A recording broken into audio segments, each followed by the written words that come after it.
Wednesday, everyone, and welcome to another beautiful Tuesday. I say beautiful. I woke up to the rain falling down, which was awesome because I just planted part of the garden yesterday. We're working on companion planting. I think it's really important to honor what Creator's given us and remember how the plants love to work together. So we planted the three sisters up front. So a lot of squash, the corn, some sunflowers to give them a little bit more pop and flavor, and some marigolds in the front, as well as, of course, the beans. So we're really excited to be able to harvest all of those things. And even if half of them grow, we're still going to have plenty of food to share. So it's going to be great. But I just wanted to welcome everyone in a good way. I am here in Mohenstis, just very thankful and humbled to be living in Treaty 7 territory. So I honor the Blackfoot of Siksika, Kainai, and Bagani. I'm also honoring the Sarsi from Tsutsuna and the Stoney Nakoda from Morley, which includes Chiniki, Bearspaw, and Wesley First Nation. We're walking in the footsteps of Métis Region 3, so I proudly wear my Métis sash to act as that bridge between Indigenous and non-Indigenous culture.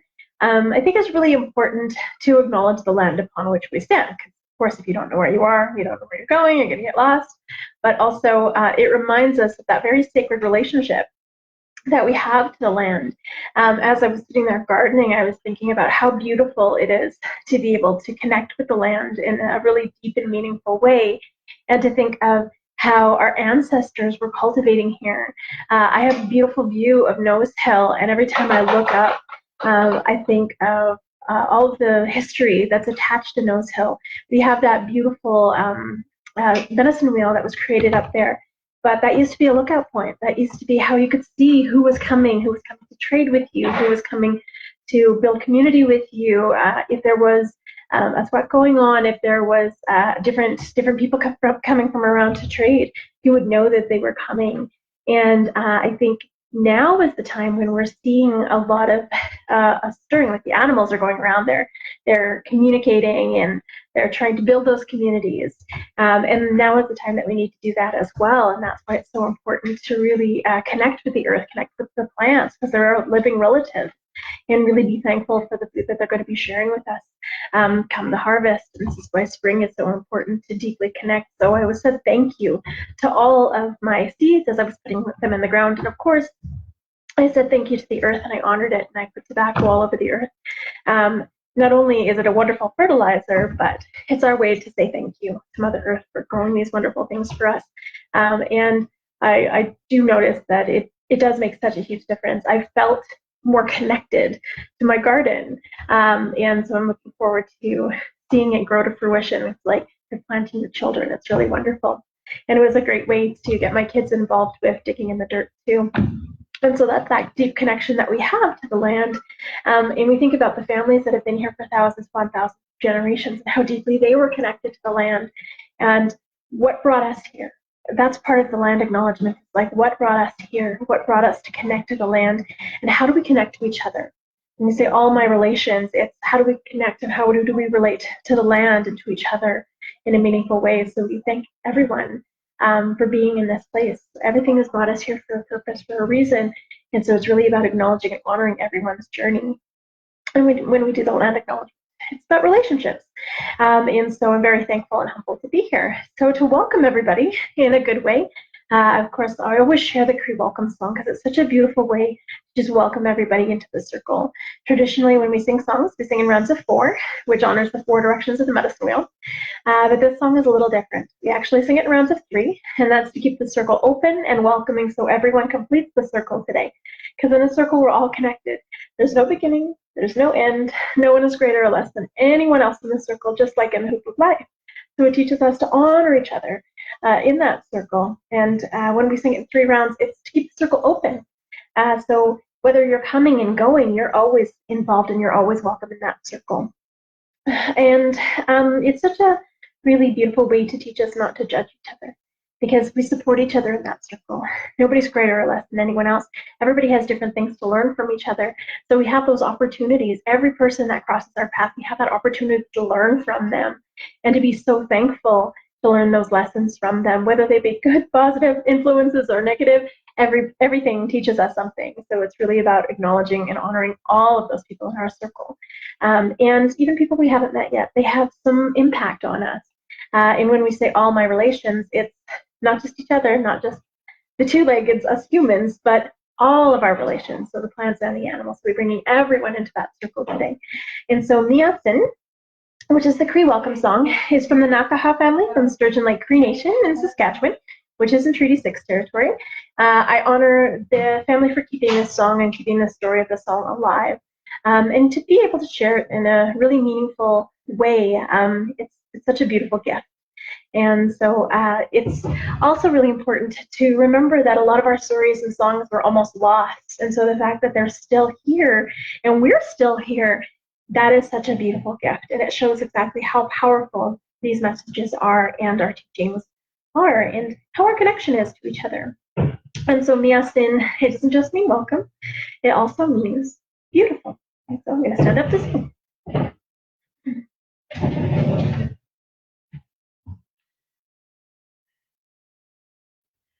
Miasin, Miasin,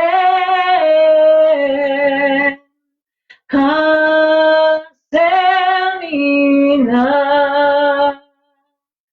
Hasemina, Epitakote, Wagomaga, Ota, Oma, Itaskino, Miasin, Miasin, Hasemina,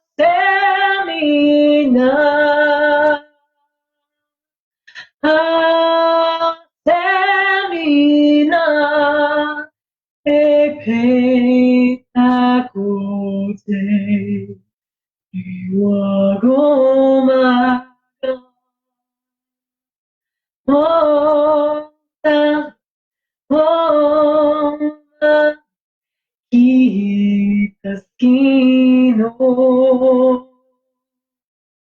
Miasin, Miasin, Hasemina,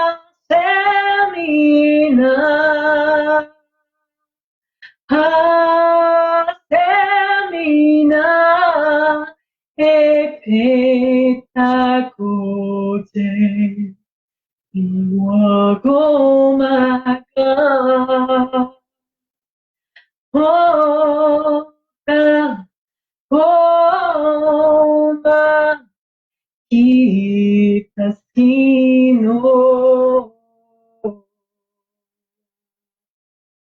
Hi, and welcome to the circle today, everybody. So some of you may or may not know, but yesterday was National Museum Day. Oh, happy National Museum Day. But it actually brought up a lot of thoughts and feelings for me. I know a lot of families that they're trying to get back a lot of their family's artifacts, whether it be headdresses that mean a lot to their family or to that nation, or bundles, medicine bundles. And so it's really important that in light of Museum Day, that we understand that museums still aren't doing things in a good way. There is a lot of work to be done, and it's really important that we put that pressure on, because it's like if somebody took something sacred from your family that had been in your family for generation after generation after generation, but said it had some historical significance, like your grandmother's wedding ring.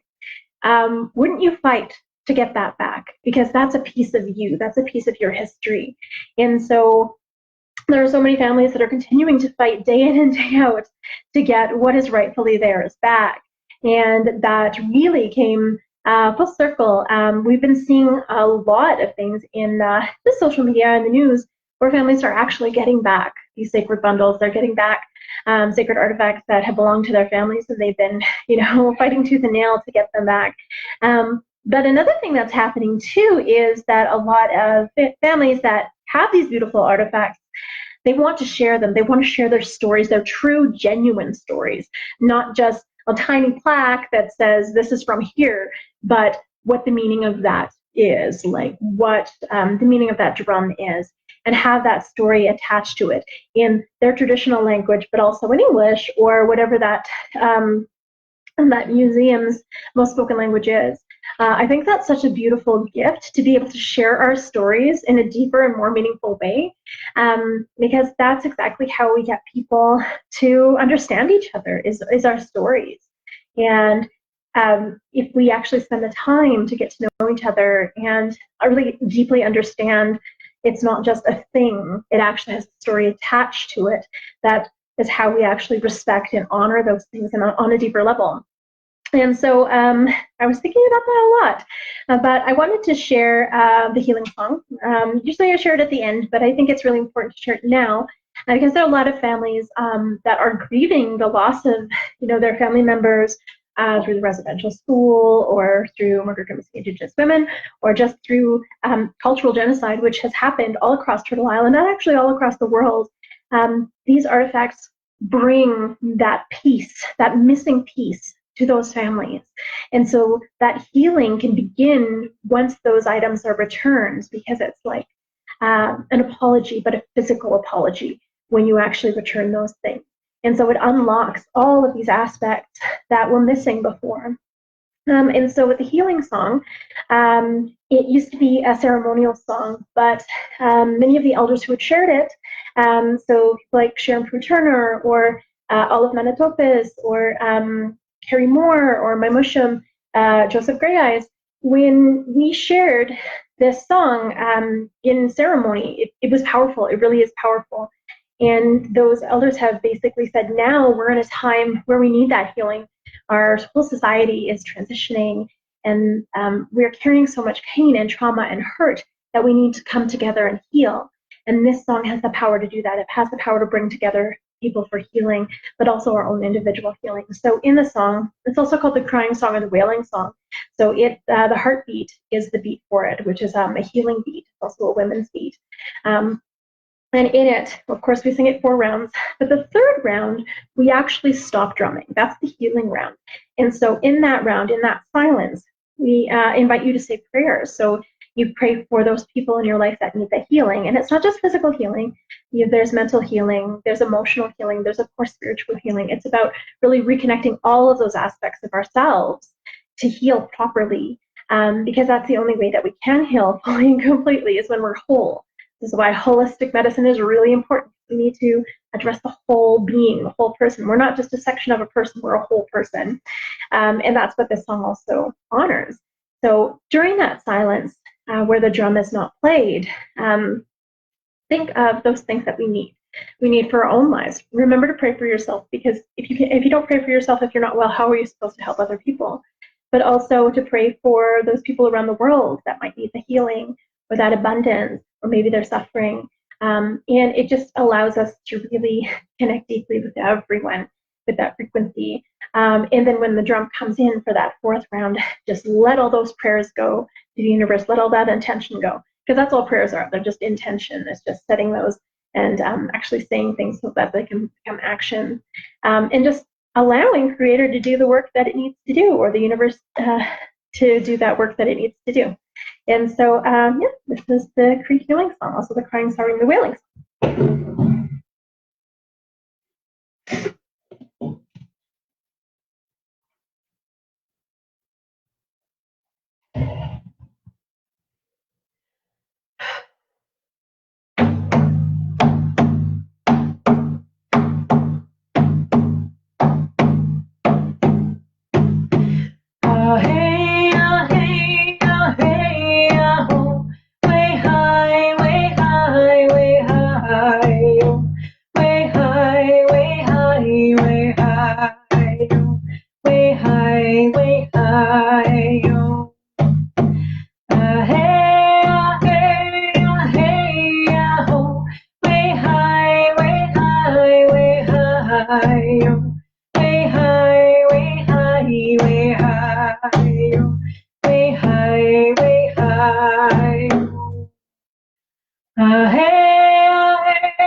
way high, way high. Hey, hey, hey, ho, way high, way high, way high, way high, way high, way high, way high, way high.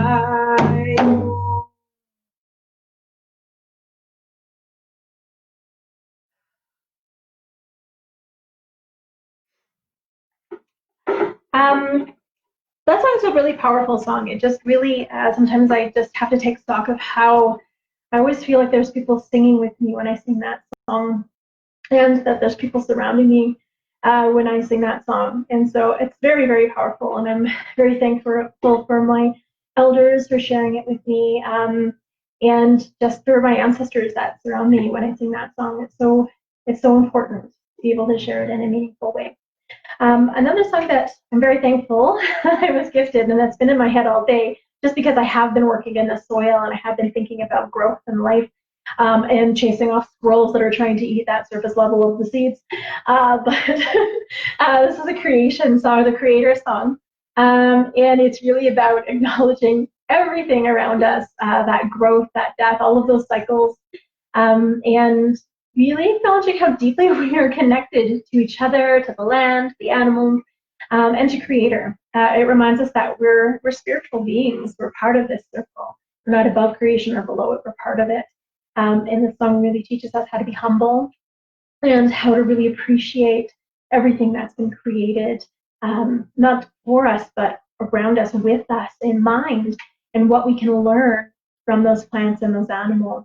Even as I was planting, I learned that there's a certain smell to the soil, and it just brings you back to a place that you want to be. And it's so healing and cathartic and wonderful and calming, and you don't stress anymore. Anything that's bothering you, it just goes out of your mind because you're so into the earth, and that's beautiful. And so that's why this creator song really really has been resonating with me the last little while. So this is the creator song.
I wanted to smudge kind of before we go any further, just because it's a nice way to kind of ground and heal. Science proves that it's really, really good for us. It's our way to cleanse the air. So today I'm only going to be smudging with sage, which is the women's medicine. And so I'm going to show the kind of sage. So this sage is it's buffalo sage, and it's kind of flattened. Sorry, it was in a bag, but a little bit of a teaching around buffalo sage that I have is whenever we get sage, we always leave it on its stem, because whenever we pull it off its stem, the leaves hold our energy, and we don't want to dictate how somebody's going to pray or how somebody's going to use the medicine, or even if they're going to end up passing it to another person.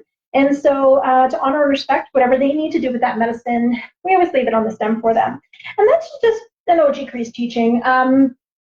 Everybody does things differently.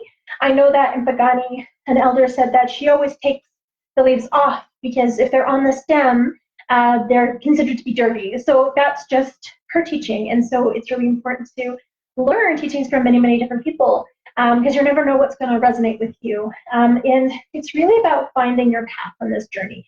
And nobody can tell you which way to walk or how to walk, because they're not in your body, they're not in your being. And this is why it's important to learn from many, many different mentors and elders and knowledge keepers and friends and people just around, because we have so many different ways of looking at the world. But it's when we can actually spend the time to learn from all of these different perspectives that we actually learn so much about ourselves. And so this is why when I explain my teachings, I say these are just my teachings. And it's not right or wrong, it's just different. So if you learn from a Blackfoot elder, a Stony elder, a Sarcee elder, or even another Cree elder, they will have different teachings and they will have different stories for the songs. And it's just really about appreciating where they're coming from. And if it works for you, awesome. And if it doesn't, that's okay too. It's just really about finding what is useful in your own life, because nobody can tell you what's going to be useful for you, because you're the only one who can do that. And so I'm going to roll my sage here. It smells so beautiful. I'm looking forward in a month to going up and picking some sage.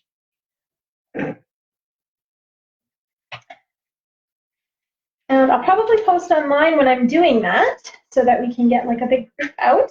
I'll bring extra drums, but we love to drum, sing, have a little bit of a feast up there, and really talk about the good way to harvest our medicines. So bring tobacco, bring something to eat, and bring a drum, or if you need a drum, I always have. All right. Even though we're not using all the medicines today, everything is always laid out. I have sweetgrass in the east for our mind. I have cedar in the south for our bodies. I have, of course, sage in the west for our hearts, for our women's medicine. And then in the north, I have tobacco. Lovely little tin of tobacco. Oh, I found my, I thought I had lost it. There was this beautiful bag of natural tobacco that I was gifted. And I thought it was gone. I thought somebody might have taken it. But I found it the other day, and it smelled so good, and I was so thankful. And that's what I mixed in my garden. It was like, it came to me when it needed to be. So I was thankful for that. All right. And so no right or wrong way to smudge. It's whatever feels good to you. And so it's about asking for what you need and not for what you don't. So anything you don't need, get rid of, smudge it off you. And anything you do need, invite it in. The first thing I do, you might have noticed I took off my earrings. Metal holds energy. So yeah, oftentimes you'll take off your earrings, you take off your jewelry, except if it's a part of you. So if it's a wedding ring, you leave that on because that's a part of you. Or if it's a brand new piercing and you don't want to take it off because it's going to be a bad time, you can leave that on as well. Just make sure you smudge it a little extra. But it's, like I said, it's whatever feels good to you. There's no right or wrong way to smudge. It's whatever feels good to you. And so notice I'm fanning with my hand. We never blow on it because our breath is our life and our life is precious. And we don't waste that for anybody. The first thing I do is I wash my hands in it. And like I said, there's no right or wrong. It's whatever feels good to you. So with my kids, sometimes all they do is bring it over their body. They smudge their mind, they smudge their heart, they smudge their belly button because that's where your spirit's at. And then they bring it over the body again, and they're like, boom, boom, and then they're done. But I'll do a long smudge. So I wash my hands in it. So anything that I'm carrying, I get rid of. bring it over my body 4 times, out of the 4 directions in my body. I smudge my mind so that I can think clearly and learn from every person that crosses my path, but also so my mind can be open for all of the different lessons that Creator has in store for me. I smudge my ears so I can be open to hear all of the messages Creator sends me, and also to remember we have 2 ears and 1 mouth, so we can listen twice as much as we speak. I smudge my eyes so I can see the world with beauty and openly, so I can thank the world for my vision. I smudge my nose so I can smell danger and cookies. I smudge my mouth so I can speak true and kind words that are helpful. I always get my kids to ask, is it truthful? Is it helpful? Is it kind? Is it respectful? If it's none of those 4 things, don't say it, don't do it. Smudge my throat because I'm very thankful for my voice this lifetime. I continue to give voice to the voiceless, and I'm very thankful for my singing voice as well. I smudge my lungs so I breathe good, clean air. And again, the smudge does clean the air, which is lovely. I smudge my heart so I can remember to be open, kind, and compassionate, and show unconditional love to all of those around me, and including myself. Sometimes we're a little hard on ourselves, so it's about really that self-love, that aspect that we need. Smudge my stomach so all of the food that I eat this day will nourish my body. Smudge my womanhood because I'm very thankful to be a woman and a mother in this time. Smudge my belly button because that's where our spirit's at. Smudge my shoulders and my back so I can carry all of the responsibilities that Creator's gifted me in a good way. I'm very thankful for all of the responsibilities I do have. I smudge my arms and my hands so I can do the good work that Creator's put me here to do. And I smudge my hands a little extra because I'm an artist, and I'm very thankful for the gifts that I have. Smudge my legs so I can walk this red road in a good way. The red road is the path of Aboriginal spirituality. And then I smudge my feet so I stay grounded and connected to Mother Earth, and I tread lightly upon her. And then if there's anywhere that you need a little extra love, so I slept weird, so my neck is kind of sore, and my lower back is sore, and my legs are sore. It's amazing how much squatting you do when you're gardening. And so my thighs are burning. I'm like, oh my gosh. But, oh, it's going to be so good when I have all those veggies. It's going to be great. So smudge those sore areas a little extra. And then if there's anyone in your life that you want to send healing to, anyone that you really want to send that love and appreciation to, you hold them in your heart and you send that love to them, that healing to them, the support that they need, the abundance to them, and also don't forget to pray for yourself. Hold yourself in your heart when you need it. And then when you're all done, you say thank you, or hi, or magwitch, or merci, or gracia, or however you say thank you in your language. But it's important to be thankful and live in gratitude. And so that being said, I wanted to share the water song because I was very thankful after all of the seeding that we did yesterday that we had this beautiful rain overnight. And it made me think of this song. And so when I learned this song, I thought it was called the Rain Song. And when my cousin learned the song, she thought it was called the River Song. Because when she hears it, she can hear herself in a canoe going down the river and hearing like the brook just babbling over the stones, and then the river getting faster and faster, getting rapids until eventually hitting the waterfall. And my other cousin, who was in Vancouver, she always heard the ocean going back and forth, back and forth. And so we were at a family reunion, and we were arguing about the song because I started kind of humming it. And my one cousin's like, oh, that's a river song. And then my other cousin's like, no, it's the ocean song. I'm like, no, it's a rain song, guys. And so we're sitting there arguing back and forth trying to figure out what song it is. And then my auntie comes up behind us and says, what's wrong with you girls? It's the water song. So we were told it's the water song. And so each of us might hear something different depending on how we connect to the water. And so you might hear that rain falling, and then the thunder and the lightning. You might hear the river, or you might hear that ocean. You'll hear it build and build and build, and it reminds us of our own emotions, because our emotions are liquid. This is why whenever we get frustrated or sad, we leak from our face, because our emotions are so powerful. I got to get out somehow. And so it teaches us that our emotions will pass. You know, they will, but it's important to honor them. Just like it's important to honor the water, because we need the water to live. it feeds us. It feeds our plants.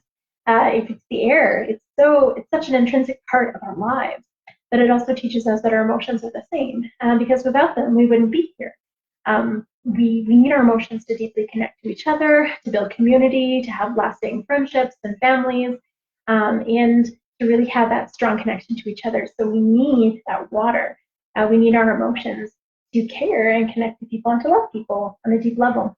And so our emotions sometimes are rocky, but that's important. We need that ebb and flow, because sometimes the hardest moments will teach us how to appreciate the best moments. And so this is the water song. If you want to sing along, the words are, it's in two parts. So there's the gentle part, which is the water, the rain coming down, or the river flowing, or the ocean rocking back and forth. And so that's wishita, do ya, do ya, do ya, wishita, do ya, day. Or depending on the dialect, it could be wichita, do ya, wichita, do ya, day. But that's just two different dialects of Anishinaabe. And then the second part is wisha, taneya, heya, heya, wisha, taneya, heya, hey. So that's wisha, taneya, heya, heya, wisha, taneya, heya, hey. My mom remembers it as we shot the neighbor in Wichita, Kansas. But no, we didn't shoot anybody. So this is the water song. I'm going to stand up to sing it just because it's a little easier to stand up with you. Whoops. So we start by tapping, and then we go into this harder part. We always sing it 4 times through, but the first part and the last part we actually, and each verse is 4 songs.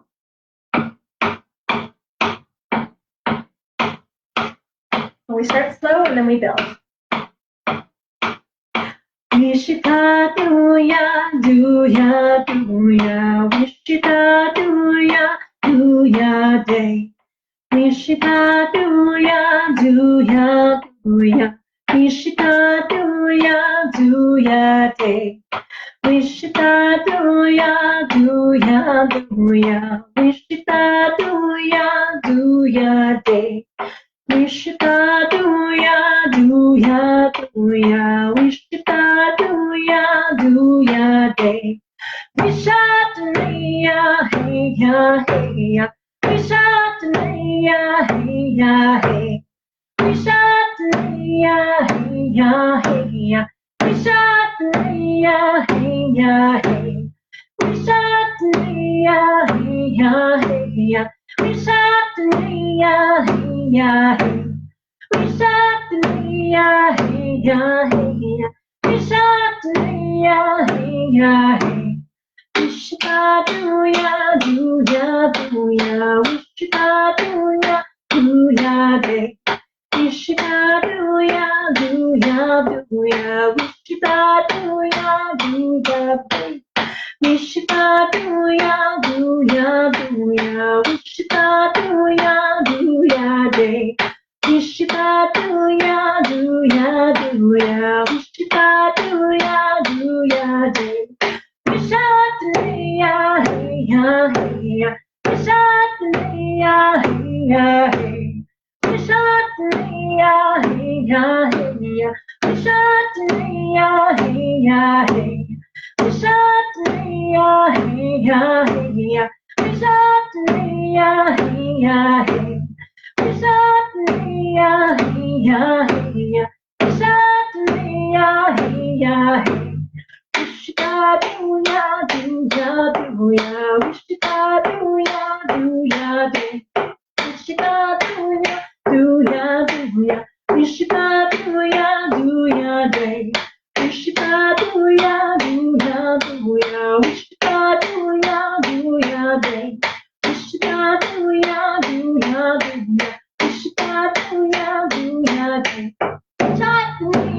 hey ya, hey ya. Wishatneya, hey ya, hey. Wishatneya, hey ya, hey ya. Wishatneya,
That's the rain song.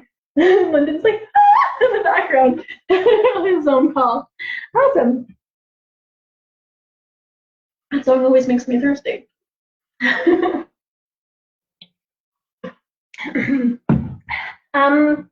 a song that I haven't shared in a while, so if I share it and I mess it up, I'm so sorry. And I have no idea where it came from. It's just when we were learning a bunch of songs, this song kind of came out, and it's really, really fun, which is awesome. I love fun songs. And it's called Mother, I Feel You. And yeah, it's mostly in English, so it was really good when I was teaching to people because mostly English. Woo! So, but yeah, this is Mother, I Feel Ya. And it's really about honoring Mother Earth and Grandfather Sun and Grandmother Moon and, you know, all of the spirits of our ancestors. It's just a really beautiful song to be able to share in a meaningful way. It's fun. It's a fun song.